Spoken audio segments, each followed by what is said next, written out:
Bonjour à tous et bienvenue dans cette vidéo dans laquelle nous allons vous montrer comment intégrer une classe virtuelle dans le cahier de texte de l'élève. Donc depuis peu, le NT Cosmos cas d'école Arsène 76 ENT 27 nous permet de créer directement des classes virtuelles. L'outil est plutôt bien fait, hein, voire même très bien fait. Donc on va vous montrer tout ça rapidement. Donc je vais aller dans cahier de texte. Donc sur la partie gauche ici on a la partie enseignant et sur la partie de droite on a la partie élève pour vous montrer un petit peu jusqu'au bout.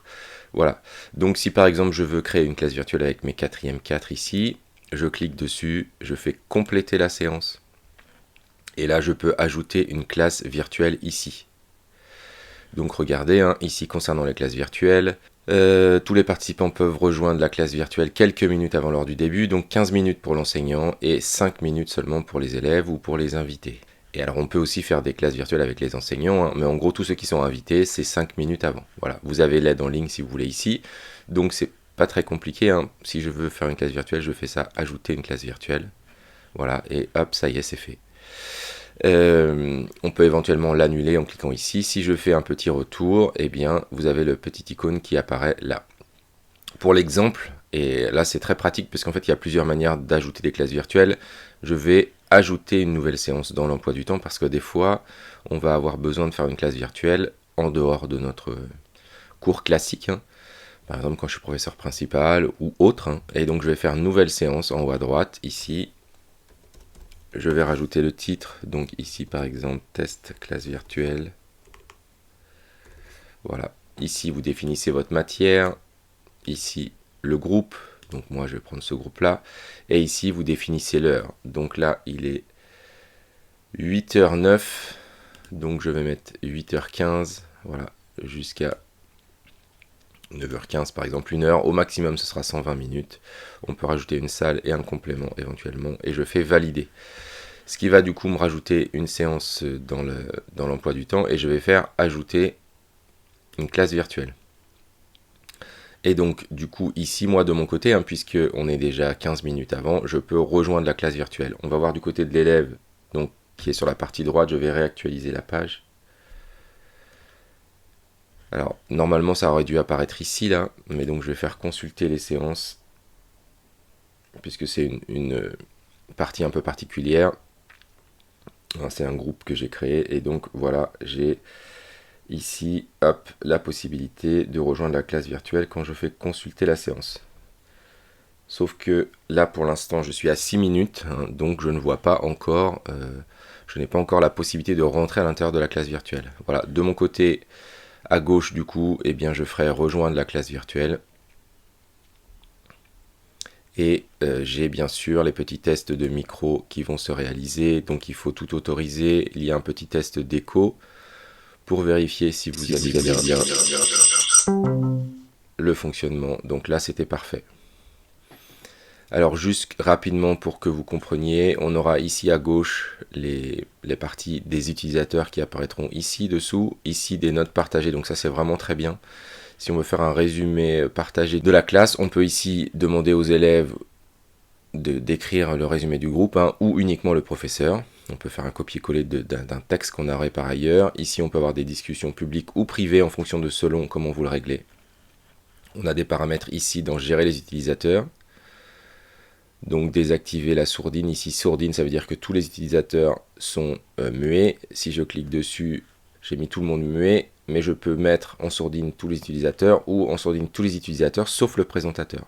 Je peux par exemple faire l'appel en sauvegardant les noms d'utilisateurs. Je peux verrouiller les spectateurs pour qu'ils ne puissent pas intervenir. Et la partie sous-titres que nous n'avons pas encore testée. Et on peut effacer tous les statuts si jamais il y a un élève qui demande à prendre la parole. On peut envoyer des discussions dans cette partie-là. Donc là, ici, je réduis. Voilà. Ici, sur l'écran principal, on a notre présentation qu'on va pouvoir intégrer. On peut passer d'une diapositive à l'autre. On peut avoir des outils pour annoter. Donc seulement l'enseignant, seulement un élève, seulement tous les... Enfin, ou alors tous les élèves, pardon. On peut éventuellement zoomer ici, hein. Voilà, tout ce qui est ici, les élèves le verront par défaut en entrant, donc on peut mettre un petit message de bienvenue. On a une partie en haut à droite de configuration aussi, pour mettre en plein écran, pour ouvrir des paramètres. Alors là, les paramètres, c'est sur les discussions. Alors moi, par défaut, j'aurais tendance à mettre tout en on, hein, pour avoir une petite pop-up qui va nous indiquer quand il y a des nouveautés, des élèves qui arrivent, des informations. Et ici, on a des actions, donc on peut débuter un sondage. Donc là, regardez sur la gauche, il y a les sondages qui sont déjà tout prêts, oui, non, vrai, faux, voilà. Est-ce que vous allez tous bien? Hop, oui, non. Et du coup, les élèves pourront répondre.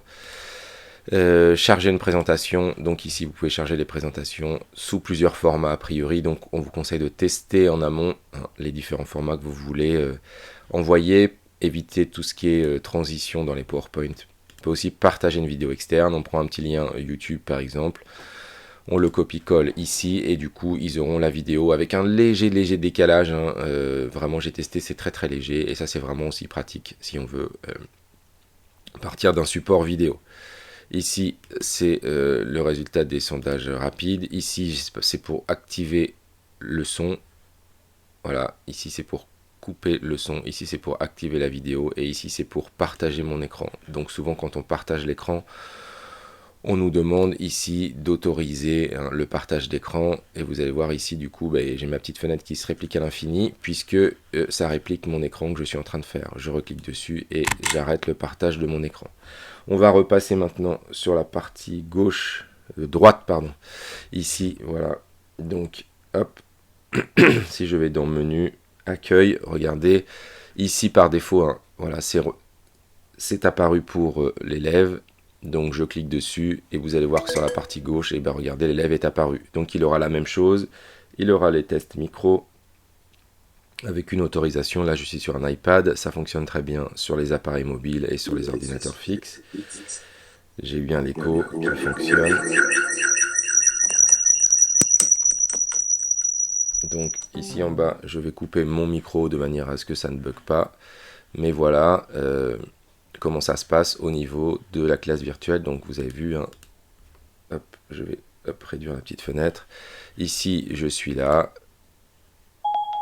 Si je fais un petit dessin, vous avez vu, c'est instantané. Sur l'autre côté, si je change de diapositive, vous voyez, c'est très rapide, hein. Je me mets ici et je peux autoriser la personne à parler. Je peux commencer une discussion privée avec lui si par exemple il y a un petit problème de micro, je peux lui envoyer un petit message rapidement, je peux le définir comme présentateur, c'est-à-dire que je vais demander à un élève ou à un autre enseignant de nous montrer ce qu'il a réalisé par exemple, hein, ou de faire la séance si c'est un autre enseignant. Et je peux le pourvoir comme modérateur, c'est-à-dire qu'il va avoir les mêmes droits que moi, c'est-à-dire donner la parole aux autres, voilà, il y a plusieurs possibilités. Et je peux aussi retirer l'utilisateur pour le faire sortir de force de la classe virtuelle. Voilà. Donc voilà les possibilités de base, hein, en tant que professeur d'un côté et en tant qu'élève de l'autre côté. Donc l'élève peut aussi activer sa webcam si jamais, ici, hein, si jamais il a été autorisé. Donc là, par défaut, les webcams n'ont pas été autorisées. Si je vais ici et je clique sur verrouiller les spectateurs, et bien du coup, regardez ici, j'ai bloqué le fait que les élèves puissent mettre la webcam. Donc là, ce qui est intéressant, c'est qu'on peut mettre partager, mais si je fais ça, il n'y aura que le professeur qui verra les webcams des élèves. Et donc les élèves ne verront pas les webcams des autres élèves. Si je veux que les webcams soient vues par tout le monde, il faut que je clique ici. On peut autoriser l'élève à partager son micro ou pas du tout, hein. On peut faire un cours magistral où personne n'a de micro par exemple. On peut donc ici envoyer des messages publics, mais on pourrait aussi autoriser les élèves à s'envoyer des messages privés. Voilà. Et on peut éditer les notes partagées. Donc là, ça veut dire que, c'est ce que je vous disais tout à l'heure, chaque élève pourra modifier la note principale. Donc ça peut être très intéressant pour faire un résumé de cours global. Plutôt que chacun fasse son petit résumé de cours, on peut faire un résumé de cours collectif. Donc ça, c'est plutôt intéressant. Et on peut voir les autres participants de la liste d'utilisateurs. C'est-à-dire que si on ne veut pas que les élèves voient les autres élèves, on pourrait faire ça. Voilà, je fais appliquer. Et donc là, je vais maintenant pouvoir, sur ma partie droite, lancer la webcam éventuellement. Voilà. Donc il suffit d'appuyer dessus et après de faire la petite configuration qui va bien et ça lance la webcam de la tablette. Donc voilà en ce qui concerne la classe virtuelle. Si vous avez des questions, des problèmes, n'hésitez pas à poser vos questions dans les commentaires de la vidéo. Merci à tous d'avoir regardé cette vidéo. N'hésitez pas à mettre un petit pouce bleu, à vous abonner, activer la cloche pour suivre l'actualité de Test Matos. À bientôt.